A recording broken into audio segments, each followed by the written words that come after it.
আবু বকর রাদিয়াল্লাহু আনহু আমি একটা উদাহরণ পেশ করেছিলাম। আবু বকর রাদিয়াল্লাহু আনহু যখন খলিফা হলেন, খলিফা হওয়ার পর তিনি কি করলেন, দেখলেন যে বিরাট বিশৃঙ্খলা। দুইটা বিষয় নিয়ে বেশ বিশৃঙ্খলা দেখা দিল। একটা হলো, যখন খলিফা হলেন তখন যারা দুর্বল ঈমানদার, যারা মুনাফিক ছিল, মুনাফিকরা সবাই মুরতাদ হয়ে গেল, বা তারা এই ইসলামী রাষ্ট্রকে ভেঙে ফেলার জন্য সুযোগ গ্রহণ করতে চাইল। আর কি করলো, এক শ্রেণীর ভালো মুসলিম কিন্তু তারা ইসলামের 5টা রোকনের একটা মাইনাস করে দিল। বলছে যে 4টা রোকন পালন করব, যাকাত পালন করা যাবে না, যাকাত পালন করার আর কোনো যুক্তি নাই। রাসূল সাল্লাল্লাহু আলাইহি ওয়াসাল্লাম ছিলেন তখন যাকাত, রাসূল সাল্লাল্লাহু আলাইহি ওয়াসাল্লাম নেই এখন আর যাকাত নেই। অথবা যখন মুসলমানদের ভিতরে অভাব ছিল, অনটন ছিল, সমস্যা ছিল, তখন আল্লাহ রাসূল সাল্লাল্লাহু আলাইহি ওয়াসাল্লাম তাদের অভাব অনটন, মুহাজির ব্যক্তি যারা ভিটামাটি ছেড়ে এসেছিল তাদের সাহায্য সহযোগিতার জন্য যাকাত ফরজ করা হয়েছিল। এখন তো সবাই স্বাবলম্বী, এখন যাকাতের কোনো যুক্তি নাই। তারপর যাকাত দিতে বলা হয়েছে রাসূল সাল্লাল্লাহু আলাইহি ওয়াসাল্লামের কাছে, নবী সাল্লাল্লাহু আলাইহি ওয়াসাল্লামের কাছে। আল্লাহ আদেশ করছেন, খুয মিন আমওয়ালিহিম সাদাকাতান তুতাহহিরুহুম ওয়া তুযাক্কিহিম বিহা, সূরা তাওবা। হে রাসূল, আপনি তাদের থেকে যাকাত আদায় করুন, সাদাকা আদায় করুন। সাদাকা দুই প্রকার, একটা হলো সাদাকা ফরিদা, ফরজ সাদাকা যেটাকে যাকাত বলা হয়, আর একটা হলো সাদাকা নাফিলা, নফল সাদাকা। তো আল্লাহ রাসূল সাল্লাল্লাহু আলাইহি ওয়াসাল্লামকে আল্লাহ বলছেন, হে নবী, আপনি তাদের থেকে সাদাকা অর্থাৎ ফরজ সাদাকা গ্রহণ করুন, যাকাত গ্রহণ করুন, আর তুযাক্কিহিম বিহা, এই সাদাকা গ্রহণ করে তাদেরকে আপনি পবিত্র করুন। রাসূলকে সম্বোধন করে বলা হয়েছে যাকাত নেওয়ার কথা, তিনি পবিত্র করবেন, পরিশুদ্ধ করবেন। তো রাসূল সাল্লাল্লাহু আলাইহি ওয়াসাল্লামের পরে তো আর কোনো নবী নাই, তো অতএব এই যাকাতও নাই। 4টা রকম কালেমা সাথে একমত, 5 ওয়াক্ত সালাত একমত, তার সাথে সুন্নাত নওয়াফিল সালাত পড়বে, তাহাজ্জুদও পড়বে, সিয়াম পালন করবে, আর হজ করবে, কিন্তু এইটার আর কোনো যুক্তি নেই তাদের কাছে। এই জন্য এদের বিরুদ্ধে আর অনেকেই তো ভণ্ড নবীর প্রতি ঈমান আনলো, মুসাইলামা কাযযাব, এরা তো মুরতাদ। এখন দুই শ্রেণীর সাথে কি আচরণ করতে হবে? মুরতাদদের বিরুদ্ধে যুদ্ধ করা যাবে, এটার ব্যাপারে সবাই একমত, কিন্তু যাকাত অনাদায়কারী, তাদেরকে যাকাত অস্বীকারকারী বলা যায় না, অনাদায়কারী। তারা যুক্তি খুঁজে পাচ্ছে না এখন যাকাত দেওয়ার। মুসলমান সব স্বাবলম্বী, মুহাম্মদ সাল্লাল্লাহু আলাইহি ওয়াসাল্লামের কাছে যাকাতের মাল দিতে বলা হয়েছে, উনি মারা গেছেন, তারপরে আর কোনো নবী নেই। দুই যুক্তি, অস্বীকার করছে না। এই জন্য মানিউজ যাকাত বলা হয়, মুমতানিউজ যাকাত বলা হয়, মুনকিরুজ যাকাত না, জাহিদুজ যাকাত তারা না, অনাদায়কারী তারা, অস্বীকারকারী না। যাকাত দিয়েছি, যখন দিতে হতো তখন তো দিয়েছি, তখন তো আমাদের কোনো আপত্তি ছিল না। এখন যাকাতের যুক্তি নেই, এই জন্য দেব না। এখন মতামত নিলেন, ভণ্ড নবীর প্রতি ঈমানদার তাদের বিরুদ্ধে যুদ্ধ হইতে কোনো কারো দ্বিমত নাই, কিন্তু যাকাত অনাদায়কারীদের বিরুদ্ধে যুদ্ধ করার ব্যাপারে সবাই দ্বিমত পোষণ করল। এমনকি ওমর ইবনুল খাত্তাব রাদিয়াল্লাহু আনহু দাও বাহাস করলেন তার সাথে আবু বকর রাদিয়াল্লাহু আনহু, কাইফা তুকাতিলুহুম ওয়া হুম ইয়াকুলুনা লা ইলাহা ইল্লাল্লাহ। হে আবু বকর রাদিয়াল্লাহু আনহু, আপনি কিভাবে এই যাকাত অনাদায়কারীদের বিরুদ্ধে যুদ্ধ করতে চান অথচ তারা লা ইলাহা ইল্লাল্লাহ বলে? লা ইলাহা ইল্লাল্লাহ তো জান্নাতের চাবি, আর আপনি এদের বিরুদ্ধে যুদ্ধ করবেন, হত্যা করবেন? লা ইলাহা ইল্লাল্লাহ তারা পড়ে, এছাড়াও তারা আরো 3টা রুকন পালন করে, 5 ওয়াক্ত সালাত। কিভাবে আপনি যুদ্ধ করবেন? আবু বকর রাদিয়াল্লাহু আনহু সবাই বিপরীত, সবাই দলিল দিচ্ছে। আবু বকর রাদিয়াল্লাহু আনহুর কাছেও দলিল আছে, এরাও দলিল দিচ্ছে। গোটা জনগণ একদিকে, আবু বকর রাদিয়াল্লাহু আনহু একদিকে। কি বললেন? ওয়াল্লাহি লা উকাতিলান্না মান ফাররাকা বাইনাস সালাতি ওয়াজ যাকাত। আল্লাহর কসম করে বলছি, আমি তাদের সাথে যুদ্ধ করব যারা সালাত এবং যাকাতের মধ্যে পার্থক্য করবে। সালাত এবং যাকাতের মধ্যে পার্থক্য করবে। অর্থাৎ সালাত আর যাকাতের মধ্যে পার্থক্য নাই। এর অর্থ এটা নয় যে 2টা ইবাদত একই, না, 2টা ইবাদতই ফরজ। পার্থক্য করা হলো এইভাবে যে একটা পালন করবে আর একটা পালন করবে না, এটা হলো পার্থক্য করা। দুটোই পার্থক্য না করা হলো এরকম যে সালাতও আদায় করবে, এমনি ভাবে যাকাতও আদায় করবে, এটা হলো পার্থক্য না করা। আর পার্থক্য করা হলো সালাত পড়বে, যাকাত দিবে না।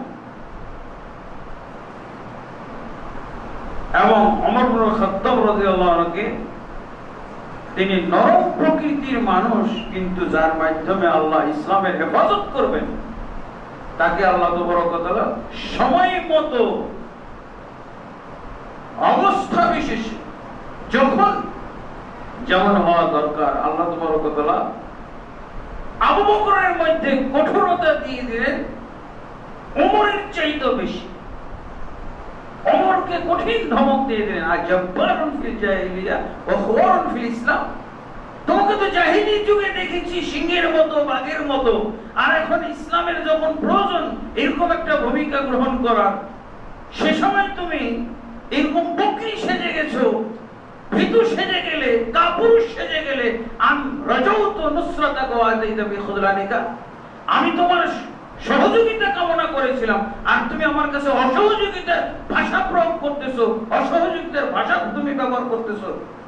যাও, আমি আবু বকর একাই যুদ্ধ করব, তোমরা কেউ যদি যুদ্ধ না করো, এতে যা হবে তাই হোক। এখন কি হলো? ওমর ইবনে খাত্তাব রাদিয়াল্লাহু আনহু চিন্তা শুরু করলেন। তারপরে কি বললেন? ওয়াল্লাহি লাকাদ শারাহ আল্লাহু সাদরা আবি বকর বিল ইসলাম।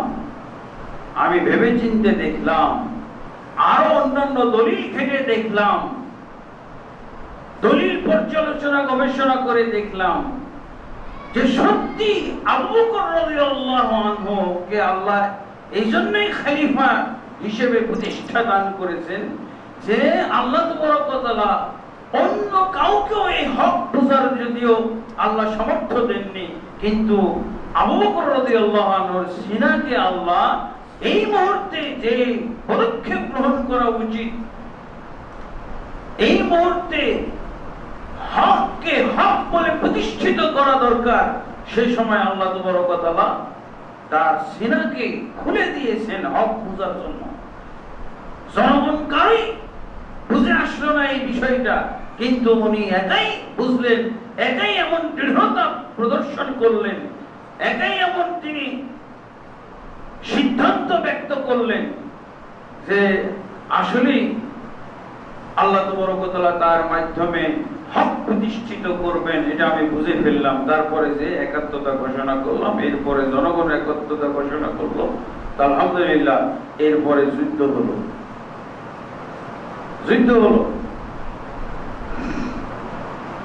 আলহামদুলিল্লাহ এখানে কি জনগণের দলিল আছে না? কালেমা, ফজিলত, আরো 3টা রুকন তারা পালন করে, সালাত পড়ে, তাহাজ্জুদ পড়ে, নফল সালাত পড়ে, হজ করে, উমরা করে, তওয়াফ করে, দোয়া, তাসবিহ, ইস্তিগফার সব করে, অনেক দলিল। আর আবু বকর রাদিয়াল্লাহু আনহুর কাছে দলিল, কিন্তু কোন দলিলের দিকে ফিরে আসলো? সবাই ফিরে আসতে হইল আবু বকর রাদিয়াল্লাহু আনহু যেই সিদ্ধান্ত নিলেন সেটার দিকে। ঠিক আরেকটা সমস্যা হয়ে গেছিল, এটা হলো তারও আগে খলিফা হওয়ার পরে আল্লাহ রাসূল সাল্লাল্লাহু আলাইহি সাল্লাম উসামা রাদিয়াল্লাহু আনহুর নেতৃত্বে রোমে আল্লাহ রাসূল সাল্লাল্লাহু আলাইহি সাল্লাম প্রথম সেনাবাহিনী প্রেরণ করেছিলেন রোম দেশে। যেহেতু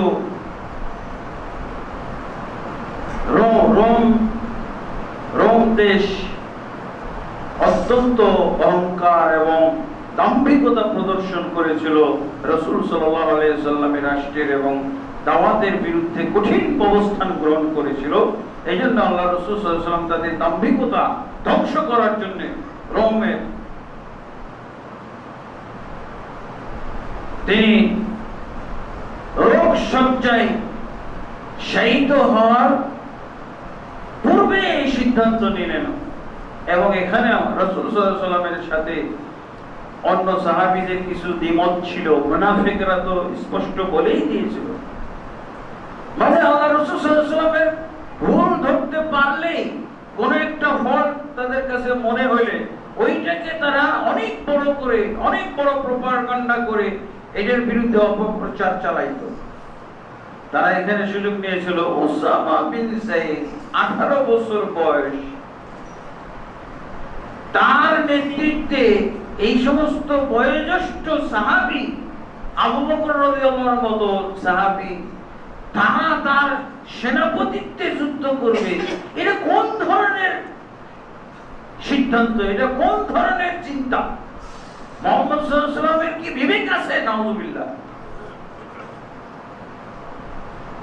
আল্লাহ রাসূল সাল্লাল্লাহু আলাইহি ওয়াসাল্লাম বলছিলেন যে তোমরা যদি ওসামার ব্যাপারে এখন তোমরা দ্বিমত বা সন্দেহ পোষণ করো তো আমি কিন্তু ধরে নিব ওসামার পিতাকে যখন আমি যায়েদ বিন হারেসাকে আমি পাঠাইছিলাম যুদ্ধে সেনাপতি করে, তখনও তোমাদের কিন্তু দ্বিধাদ্বন্দ্ব এবং সংশয় ছিল, সন্দেহ। আমি অবশ্যই ওসামাকেই নেতৃত্ব সেনাপতির দায়িত্ব দিয়ে প্রেরণ করব। অনেক বড় বড় সাহাবীও মতামত দিয়েছিলেন, কিন্তু আল্লাহ রাসূল সাল্লাল্লাহু আলাইহি ওয়াসাল্লাম তার সিদ্ধান্তই বাস্তবায়ন করেছিলেন। ওসামার নেতৃত্বে বের হয়ে গেছিল।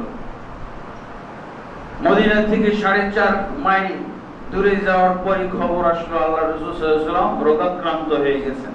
কি ঘটে জানা যায় না, তোমরা ফিরে আসো। ফিরে এসে ওসামা রাদিয়াল্লাহু আনহু তার দলবল নিয়ে তিনি তার ক্যাম্পে চলে গেলেন, তার বাহিনী নিয়ে ক্যাম্পে চলে গেছেন। ওনার দায়িত্ব ছিল মদিনা সীমানা রক্ষা করা। ওখানে চলে গেলেন। এরপর আল্লাহ রাসূল সাল্লাল্লাহু আলাইহি ওয়াসাল্লামের মৃত্যু হলো। সেই মৃত্যুর ঘটনা বলা উদ্দেশ্য না। মৃত্যুর পর আবু বকর রাদিয়াল্লাহু খলিফা হলেন। খলিফা হওয়ার পরে উনি কি বললেন? ওসামাকে ডেকে বললেন, জানিয়ে দিলেন যে যেই বাহিনীকে আল্লাহর রাসূল সাল্লাল্লাহু আলাইহি ওয়াসাল্লাম মদিনা থেকে বের করেছিলেন যুদ্ধের জন্য, সেই বাহিনীকে প্রেরণ করাটাই আমার প্রথম দায়িত্ব।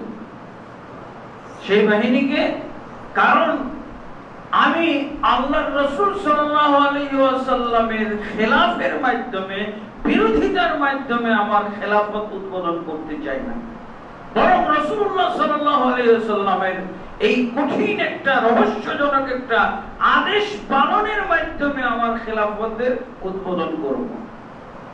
এবারও সবাই দ্বিমত, সর্বনাশ, ফিতনা, ফাসাদ চতুর্দিকে, ভণ্ড নবীর প্রতি মুসলমান মুসাইলামা কাজ্জাবের দাওয়াতের দৌরত্ব এবং তার প্রতি ঈমান আনার হিড়িক পড়ে গেছে।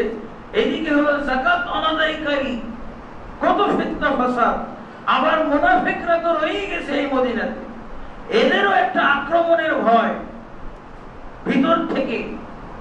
এই সময় উসামার এই বাহিনীকে বাইরে প্রেরণ করা, এই সময় মদিনা হেফাজতের বেশি দরকার আছে।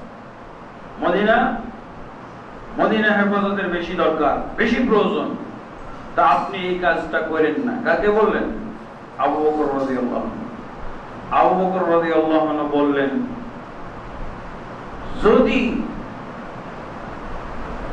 আমি আবু বকর একাই মদিনায় থাকি, সবাই তোমরা যদি ছেড়ে চলে যাও, শুধু ওসামা আর ওসামার বাহিনীর সদস্যরা থাকে, আর তোমরা সবাই যদি মদিনা ছেড়ে চলে যাও, আমার প্রতি ক্ষুব্ধ হয়ে করার কিছু নেই, আমি একাই থাকবো, তবু ওসামা যাবেই যাবে। সেই বাহিনী রাসূলুল্লাহ সাল্লাল্লাহু আলাইহি ওয়াসাল্লাম প্রস্তুত করে দিয়েছেন, সেই বাহিনী প্রেরণের অর্ডার রাসূল সাল্লাল্লাহু আলাইহি ওয়াসাল্লাম থেকে এসেছে। আমি আবু বকর এত বড় হতভাগা হই নাই যে ওই বাহিনীকে আমি আটকে দিব, ওই বাহিনীকে আমি বন্ধ করে দিব, ওই বাহিনীর অভিযান আমি নস্যাৎ করে দিব, এটা হতে পারে না। বরং এটাই আমি খেলাফতের শুভ কাম মনে করি যে আল্লাহর রাসূল সাল্লাল্লাহু আলাইহি ওয়াসাল্লামের এরকম একটা সুন্দর সিদ্ধান্ত বাস্তবায়নের মাধ্যমে আমার খেলাফত কালের উদ্বোধন করব। এর জন্য যদি আবু বকর একাই থাকে, তোমাদের ভয় হচ্ছে তো যে মদিনার প্রতি শত্রুরা আক্রমণ করবে, মদিনার মুসলমানদেরকে তারা নিশ্চিহ্ন করে দিবে, চতুর্দিক থেকে হামলা করে তাদেরকে ধ্বংস করে দিবে, এই ভয় তো তোমরা নিরাপদে কোথাও পালিয়ে যাও, এবং আমি ওসামার নেতৃত্বে বাহিনী প্রেরণ করব। এরপর আবু বকর যদি একাই মদিনার থাকে, তারপরও কোনো সমস্যা নেই, কিন্তু আমি এটাই করব।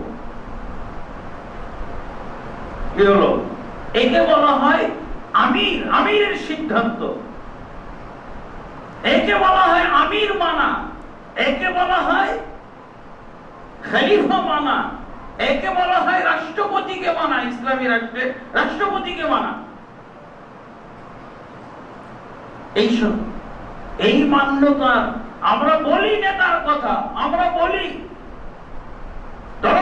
দলবদ্ধ থাকার কথা, ঐক্যবদ্ধ থাকার কথা, কিন্তু এভাবে মানতে পারবেন? এভাবে মানা হয়? একজন বক্তাকে, আমি বড় বক্তা বাংলাদেশে, উনি বলতেছেন সালাতে কেউ যদি ইমামতি করে আর যদি ও ভুল করে তো লোকমা দিতে হবে। একবার লোকমা দেওয়া হলো, দুইবার লোকমা দেওয়া হলো, তিনবার যদি লোকমা দেওয়ার পরও সে ভুল না শুধরায়, তাকে টেনে ফেলে দাও। গোটা জনগণ কি শুনবে, কি শিখবে? টেনে ফেলে দাও। এইটা ইসলামের কথা না, এটা প্রচলিত ইসলামের কথা।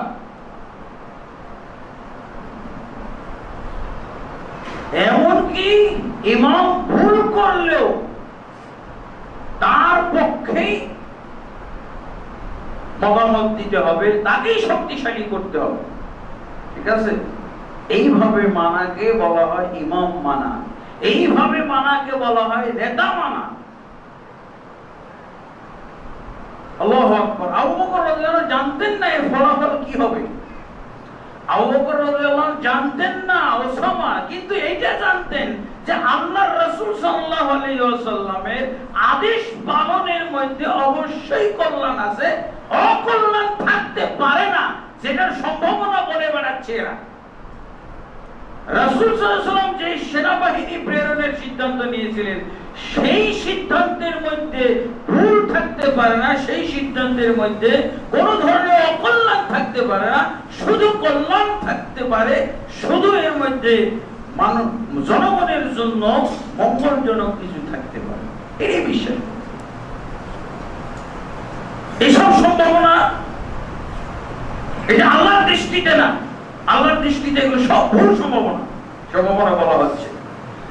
এই জন্য উনি এমন একটা কথা বলেছেন, এরপর আর কথা থাকে, তোমরা চাচ্ছ মদিনার নাগরিক গুলোকে হেফাজত করবে, মদিনার শহরকে শত্রুদের থেকে হেফাজত করবে।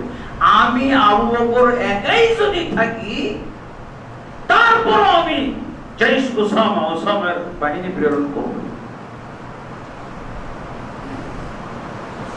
তাহলে হাজার হাজার শত শত, তোমরা এত ভয় করছো কেন?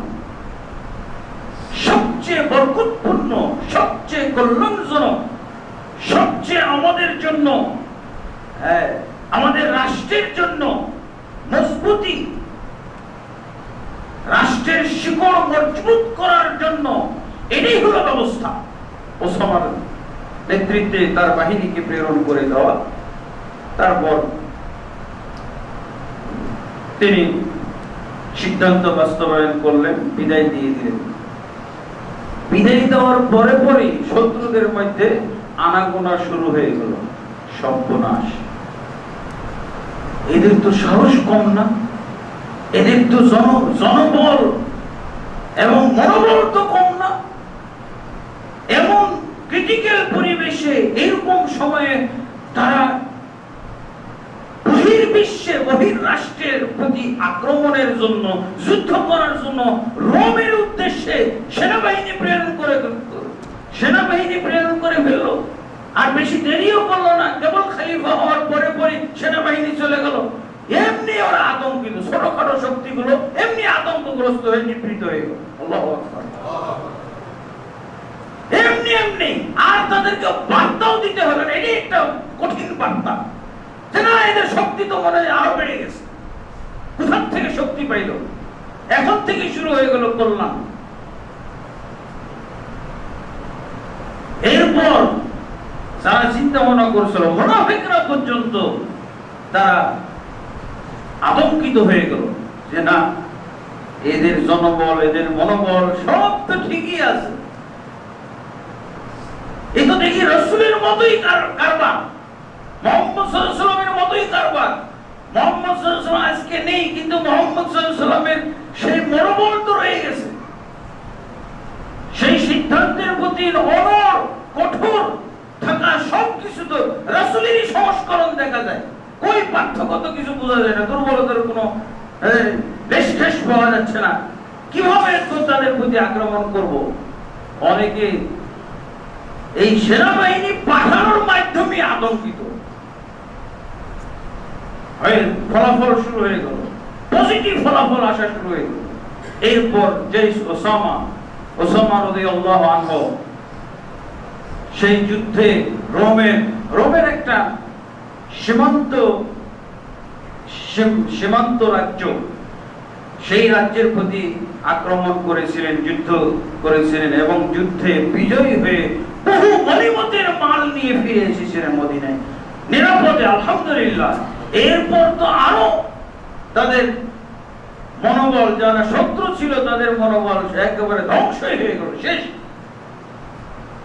দেখেন, যারা ইসলামী রাষ্ট্রের নেতা হয় তাদেরকে আল্লাহ সাহায্য করেন, তাদের মনোবল আল্লাহ দান করে থাকেন, তাদেরকে আল্লাহ পরিচালনা করে থাকেন, আল্লাহ সহযোগিতা করে থাকেন। এই জন্য গোটা জনগণের চাইতে তার ভিতরে যে মনোবলটা থাকে, তার ভিতরে যে সিদ্ধান্তটা থাকে, তার থেকে যে সিদ্ধান্তটা আল্লাহ বের করে, এটা আল্লাহর পক্ষ থেকে, বুঝা গেছে? এই জন্য এইভাবে মানতে পারলে, এই এক পর্যায়ে আমরা এসেছিলাম যে এগুলো আমাদের দেশে এই ওয়াজগুলো নাই। আমরা অন্যায়ের প্রতিবাদ করতে করতে করতে করতে করতে দেখা যায় যে এই পর্যায়ে চলে গেছি যে শাসককে হটাও। শাসককে হটানোর কায়দা আছে, শাসককে হটানোর নিয়ম আছে। সেটা হলো, মুসলিম শাসক যদি হয়, যতদিন পর্যন্ত তার নাম মুসলিম,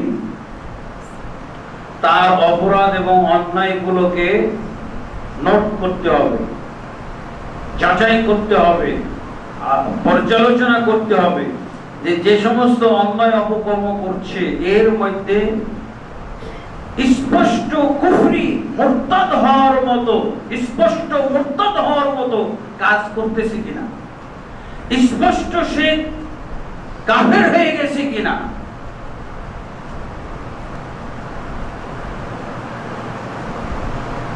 ইল্লা আইয়াতিয়া বিকুফরিন ওয়াহ ইনদাকুম মিনাল্লাহি বুরহান।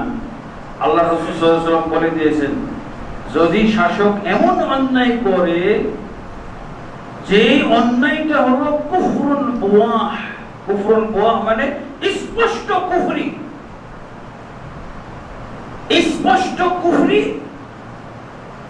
এবং ইনদাকুম মিনাল্লাহি বুরহান, আল্লাহর পক্ষ থেকে তোমাদের কাছে এই ব্যাপারে স্পষ্ট দলিল আছে। তাহলে কি করতে বলা হয়েছে? তাহলে ওই শাসককে উৎখাত করে ভালো শাসক বসানোর কথা, ভালো শাসককে তার স্থলে বসানোর কথা বলা হয়েছে। আচ্ছা, এইটা কখন? এইটা হলো ইসলামী রাষ্ট্রের শাসক যদি এমন হয়। এই জিনিসটা মাথায় উঠাইতে হবে। এই জিনিসটা কিন্তু শতকরা একজনও বুঝতে সক্ষম না। ইসলামী রাষ্ট্রের শাসক এমন হয়ে গেছে, ইসলামী সংবিধান চালু আছে যেই দেশে, ওই দেশের শাসক কি করতেছে? স্পষ্ট কুফরি করতেছে, এবং স্পষ্ট তার ব্যাপারে কোরআন হাদিস থেকে দলিল আছে। হ্যাঁ, কারণ আপনার বিরাট শক্তি আছে না, একে উৎখাত করার মতো আপনি জনগণ পাবেন। কেন পাবেন না? কারণ এই দেশের সংবিধান ইসলামী, কোরআন এবং হাদিস হলো সংবিধান।